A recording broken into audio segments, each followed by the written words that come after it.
Oftentimes we have lenses that we're viewing ourselves through, like the good Christian girl, like, oh, I have to be nice. I have to be compliant. I have to follow the rules. I have to be silent. I have to submit to all men, right? And so the way that we see ourselves is really important. And as I said before, living in authenticity and alignment is living inside truth. So what is the truth?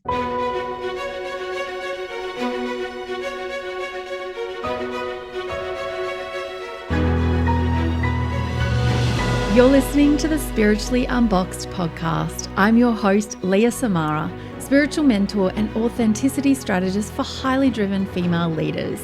Each week, we'll dive into deeper conversations, empowering you to live your most authentic and wildly impactful life beyond religious, familial, and societal boxes. Welcome to the deep end. Subscribe so you don't miss a show.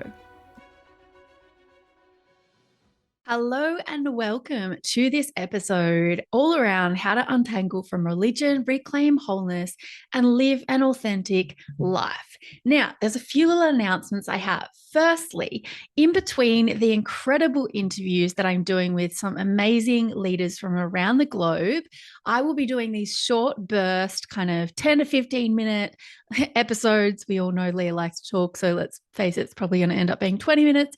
But I wouldn't do these short burst episodes that really walk you through all of the bits and pieces, the in-between stuff, the mindset shifts, the belief shifts, and how to reclaim an authentic life and your voice and your wholeness and your vibrance and all the things. The second thing I want to share is that I am posting some of these episodes where I do have video available to YouTube.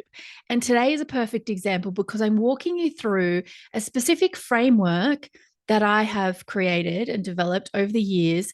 And I want to really be able to show you this framework, but I can't do that in a podcast audio episode. I am going to post the audio. So if you do just have the availability to listen to the audio today, do that, because I will describe what the actual framework looks like. And then you'll be able to refer back and be like, oh, that's what she was talking about. So it's still going to make sense to you today regardless, but I do think definitely go and check out the framework on YouTube because it's going to help you so much. And it's really providing that comprehensive overview. So this specific framework that I'm talking to you about today is called the Soul Synthesis Framework. And I developed this after some observations that I had watched over years in my life and in the lives of other people. And I wanted to really create some kind of framework that simplified all the working parts of reclaiming wholeness, of untangling. What is it actually? What are the different moving parts? Because sometimes it can feel like everything is impacting everything else. And it's like, where do you start? Like, what's really going on? And so I wanted to give you a bigger picture and a higher perspective of what really goes on when it comes to addressing religious, relational trauma, distorted teachings, and their impact on our lives. When you hear me say the words religious trauma or relational trauma, for you, the word trauma might feel too big. So whenever you hear me, I'm just going to keep using that phrasing because, to be honest, I find it a challenge to come up with alternative wordings that have similar meanings. And so I'm just going to use the words religious trauma a fair amount in this specific training. But if you want to use the word, I don't know, religious wound or hurt or church hurt or however you want to view those words, just replace it when I say it in your head. All right, so let's get going. So the soul synthesis framework creates restoration of alignment to original design for divine connection, for freedom, peace, purpose, and wholeness. So it's about returning and restoring alignment with original design. It intricately reweaves fragments birthed by religious and relational trauma, religious mindset, and distorted teachings and understandings of God, self, others, and our potential into a free, fulfilling, and meaningful life. So freedom is what it's all about at the end of the day. And so with religious trauma and relational trauma and distorted teachings and understandings and religious mindsets, all the things, we can often think that something is wrong with us and like we're broken. But the metaphor that I want to give to you today is one where, and I come up with this on the fly, would you believe it or not, is my printer, right? So my printer is sitting over here on the bookshelf, and let's imagine it's not currently plugged into the wall. The printer will not print when it's not plugged into the wall. Does that mean it's broken? Does that mean there's something wrong with it? Does that mean there's anything wrong with it at all? No, it's just that it's disconnected. So when we go through religious trauma and these kind of things, what happens is we end up disconnected, and I'll explain from the different areas in a minute. We end up disconnected to certain aspects of our lives that we're born and we're really designed to have, to feel that fulfillment, to feel that connection and that wholeness. And it's like the printer that's been unplugged. There's nothing wrong with the printer, but it's unplugged and it's disconnected and it's not working as it should be or it could be. It's not liberated. It's not enjoying freedom. It's living a mediocre life. And so we want to be able to have that plugged in effect. And so this is a holistic understanding as well. So I'll show you the framework now before I actually dive into that next point. So this is the first, there's a few stages to this. So the framework is a circle inside of another circle. And the inside circle is black and it has arrows pointing outwards. And then the outer circle is divided into 5 different portions. And so the arrows are pointing out towards the 5 different portions. And the 5 different portions are God, self, others, community, and potential. And so what happens is when we have these experiences, we go through these experiences, whether it's divorce or religious abuse or domestic violence, or, we go through, maybe a death and we're like, why, God, didn't you heal my, whoever. And when we go through those situations and those environments, this tends to happen. And we end up feeling, and this is where the unplugged parts come from, right? So that distant, disconnection, distortion, dysfunction, and disempowered. And so we might not be like that in all of these different areas. We might be good within one area, and the other area is more where we need to focus our attention and kind of work on. But it's about having a holistic understanding that addressing religious trauma and these experiences that we have had involves more than just the healing of self. I want to say that again. It's about having holistic understanding that addressing religious trauma experiences involves more than just individual healing or healing that impacts self. Because what happens and what is fragmented at that point in time, the disconnection, distortion, dysfunction, distance, disempowerment, it generally affects all 5 of these different areas. And as I said, some we might be better in than others, and that's cool. That's totally fine. But I find that a lot of times there's these areas of our lives are affected. So for example, in our potential, if we've grown up as, you'll hear me talk about the good Christian girl archetype, if we've grown up as that good Christian girl archetype, we will have the impacts in our potential when it comes to using our voice or being visible or all those things, because we've been trained to be nice and quiet and compliant girls. And so when it comes to actually being a woman who runs a business or a CEO who runs a company and manages companies, it can really start to be something that self-sabotages. And so there are these, if we consider these, the relationships we have to each of these elements. So the relationship we have with ourselves that's disconnected, the relationship that we have with others, and the difference between others and community. Others are the people that hurt us. Community is community. Okay. And so the relationship that we have with others, the relationship that we have with community, the relationship that we have with our potential, the relationship that we have with God. And so it's all about the lenses that we view each of these things through. Yeah, I'm going to explain that in a minute. I'm trying not to get ahead of myself. But what we want to do is be able to actually recognize the patterns. And this is what I started to do. This is why this framework exists, because I started recognizing the patterns in the different areas of life. You know, I was having this same pattern issue in my friendship that I was experiencing in my business, that I had experienced in my marriage, that I was experiencing in my relationship with God. And so all of these areas, while it seems like, oh my gosh, there's so many different areas, at the root of it, the heart core root causes were the same at the end of the day, which is actually, while it might be painful and frustrating and, you know, like you're kind of dealing with the ramifications of it, the good thing, because it means the more that we actually address this stuff, the more the ripple effect into each and every area of our lives. I've worked with clients that we've worked on things in their business and their mindset and their leadership and their voice, and it's radically transformed their marriage. Did we work on their marriage? No, we did not. We worked on another area, but because it had the same root, it was able to be released in both areas. She was able to have and experience freedom in both areas. And so that's very exciting news for you. What we don't want to happen in this place is to end up in spaces and with coaches and mentors that help us to either be a victim, stay a victim, end up chasing and fixing eternally as if we're some broken, as I was saying with the printer's not broken, it's disconnected.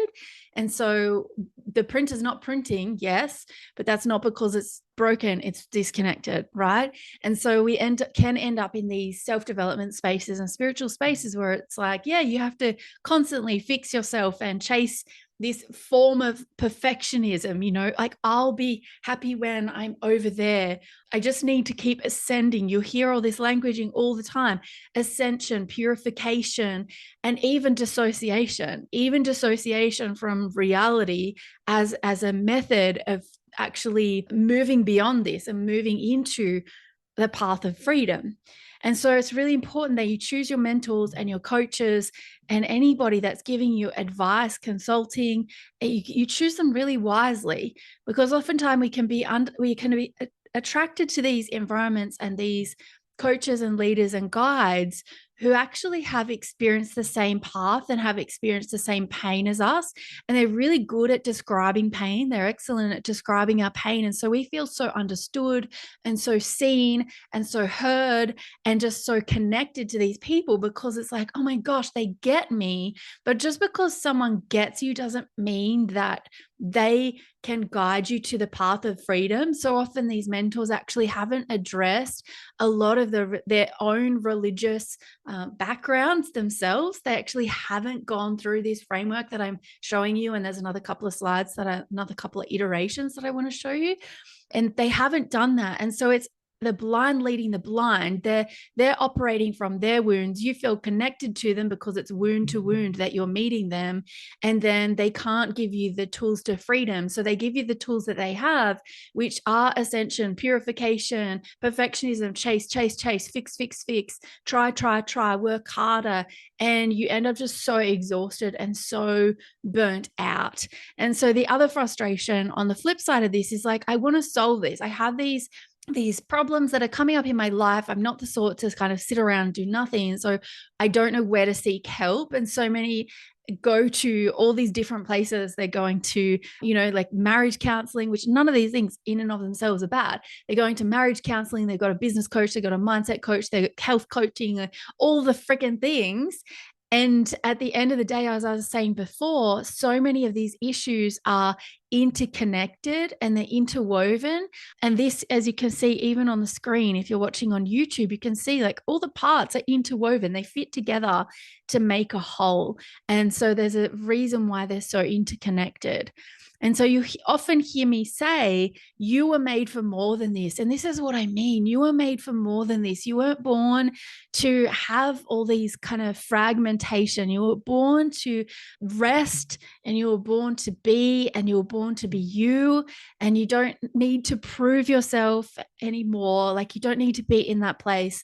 You can unleash your voice and your mission and feel energized and unstoppable and fulfilled at a soul level. And I know that's what you're already working towards. You don't need to prove, you just get to be. And for those that actually want it, You can connect to God without religion. You can connect to God and have a personal relationship with Him without having all of the baggage and the drama that you have previously dealt with, or likely previously dealt with if you are listening to this now. And I think the most exciting thing for me, I'm going to flick to the next screen. The most exciting thing for me is just what's possible actually starts to expand once you start doing this work, because all this fragmentation actually starts to come into this wholeness, and you start to feel more and more and more whole.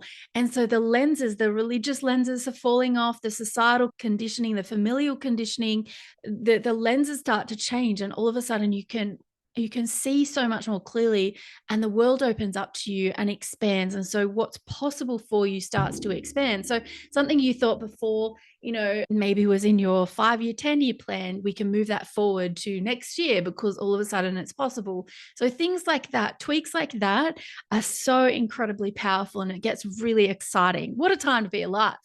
And so you can see on the side there, you've got intimacy, connection, peace, wholeness, freedom, and purpose. So when we're actually doing this work, we're integrating back within ourselves and in our world, these parts of us that we were actually born and were created to have in our lives. It's very exciting because all of a sudden we are feeling more fulfilled. We do get to just be us, and we do get to really untangle from those religious mindsets, the religious conditioning that we've had, that good Christian girl stuff. We get to let all that go.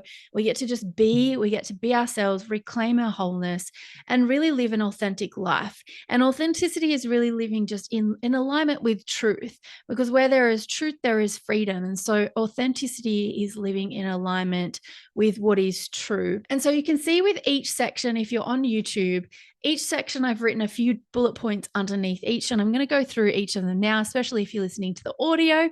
So each section, so I'll start on the left. So you've got under your potential, we want to really see how we want to change the way we see our potential. And that's what I was saying before about it being expanded into what's possible and what our potential actually is. Because I find so many people don't ever really articulate what their potential is. They don't really get clear on what that is.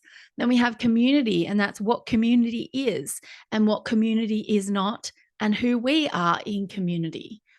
And then we have others. And in the others piece, I'm not one of these people that's like, just forgive and forget and sweep it all under the rug.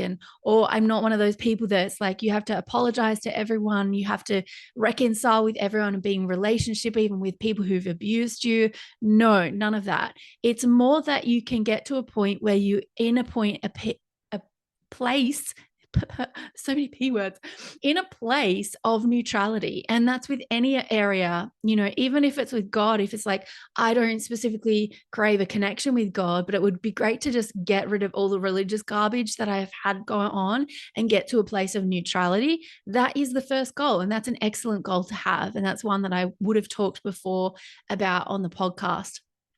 So under others, and you hear with every section that I'm reading out, hear the boundaries in this, hear the sovereignty, hear the autonomy, hear the lines that are being drawn, because so much of the problem with religious distortions, religious conditioning, familial conditioning, all the toxicity, even in society today, we have such a problem with codependence and enmeshment.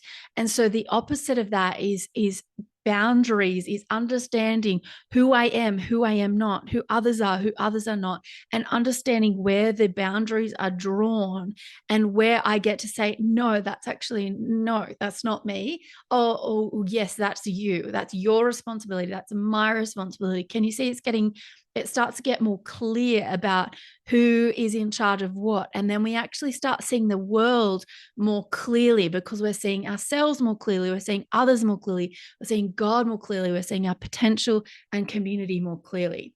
So you'll see a lot of these themes are repeated under each of them. So under others, we have how we see others. So that's that lens, how we're seeing others, how we relate to others, who others are and who others are not. And so that's that's that responsibility piece that I talked about. When we come up to self, again, how we see ourselves, the lens. Oftentimes we have lenses that we're viewing ourselves through, like the good Christian girl, like, oh, I have to be nice. I have to be compliant. I have to follow the rules. I have to be silent. I have to submit to all men, right? And so the way that we see ourselves is really important. And as I said before, living in authenticity and alignment is living inside truth. So what is the truth? Do I have to submit to all men? Do I have to be nice? Do I have to be compliant? And we actually start living more in alignment with truth. And the more that, the more free, the more we live in alignment with truth, the more freedom we have access to. So under self, we have how we see ourselves, who we are, and who we are not. It's important. We've got to know who we are and who we are not. And then with God, it's the exact same thing, guys. How we see God. What are the lenses that we have been taught, the religious distortions and the distorted teachings that we've been taught about God and who he is and who he is not? Because so often we're not taught who he is not, and we don't have an accurate understanding of who God is, and that leads to so much chaos in other areas of our lives. So as I said before, even though you might not be like, I want a relationship with God, getting to a point of neutrality when you can actually see what the trauma and the distortions have, how they have distorted your, and the conditioning have distorted your view of God. Once you get to that point where you're not living in a trigger happy place anymore, where you feel quite reactive to the idea of God, then you can actually see more clearly, and you're like, oh wow, actually, and all this other stuff opens up to you. Okay. I feel like I've ranted for ages about that, but this part of the diagram is my favorite part. And so I want to reiterate, you're not damaged, you're just disconnected. The solution involves a holistic perspective shift, not just focusing on symptoms. So not just focusing on, oh, I'm burnt out, and oh, I have an autoimmune disease, and oh, I struggle to use my voice with my husband. And then in my business, I also have the same issue of using my voice, right? So rather than seeing everything as so separate, we see ourselves as a whole. And this is why it's the soul synthesis, these different moving parts coming together to form the whole that we were created for. And so we've got to move beyond addressing symptoms. The process that we use with my clients, we call that the subconscious sovereignty process. TM. So we've got to address more than just symptoms. And so that's why we use this subconscious sovereignty process to create that neutrality, to remove the triggers, to remove the roots, and to deep dive into the roots. And when you think of it like a dark room, like a room that you've got to walk in that's dark and no lights are on, it's just pitch black in there. And so when things are pitch black, you start to imagine what's in there, right? You start, like, your imagination starts going wild. You're like, oh my gosh, there's a monster under the bed, like your brain just goes crazy. Whereas when you shine a light on it, and that's exactly what the work of the soul synthesis framework and the subconscious sovereignty framework that we use, shining a light in these dark places, and it's shining a light on it helps you see truth, because all of a sudden that thing is either not there or it's so much smaller than what you thought it was. And it's like, that's actually, it's actually not a thing anymore. Can you see how that instantly created a neutral feeling of like, that's actually just not there. And that's when the issues either disappear or they shrink down, and that's what sets you free. And it's super, super exciting. I love this process. I love this work. I love this framework. I love that the patterns that we can watch in people's lives and the way that it moves, and acknowledging and observing those patterns actually has the power to set us free. And so that's where you have all these different areas of your life that, maybe you feel like you need 50,000 different experts in order to feel whole again. And I just want to say, like, things are so much closer than what you believe right now. Like the refinement and the tweaks that need to happen, and just the simplification and getting to the core of what's actually really going on for you. I know you're a doer. I know you're someone that, invests and does the courses and does the programs and works hardcore on your leadership skills, on your business, if you have one. And so it's not that you're lazy. It's not that there's anything wrong with you. It's just addressing the correct issues and the real root cause. So you're not having to work with 50,000 different people. And it's pure amazing, right? And I hope that was helpful for you today, guys. I really hope that shed some light on, oh my gosh, this is the fragmentation that happens because of the stuff that I've been through. And so no wonder it feels like, oh, maybe I'm not making the progress that I want. It's not a reflection on anything that's broken in you. It's just that these different parts need to experience the reconnection and the lenses and the individuating and the setting of boundaries within each of these areas. And it's so potent and so powerful, this work. Anyway, have an amazing day. Bye. Thanks for joining this expansive session. Subscribe or follow so you don't miss a show. And to help us share this message further, take a quick second to leave the Spiritually Unboxed podcast a rating and review. In iTunes, just click the reviews tab, and in Spotify, go to the main podcast page and tap the 3 horizontal lines under the podcast cover image. Now go out into the world and be the incredible masterpiece that you are. I'll see you in the next episode.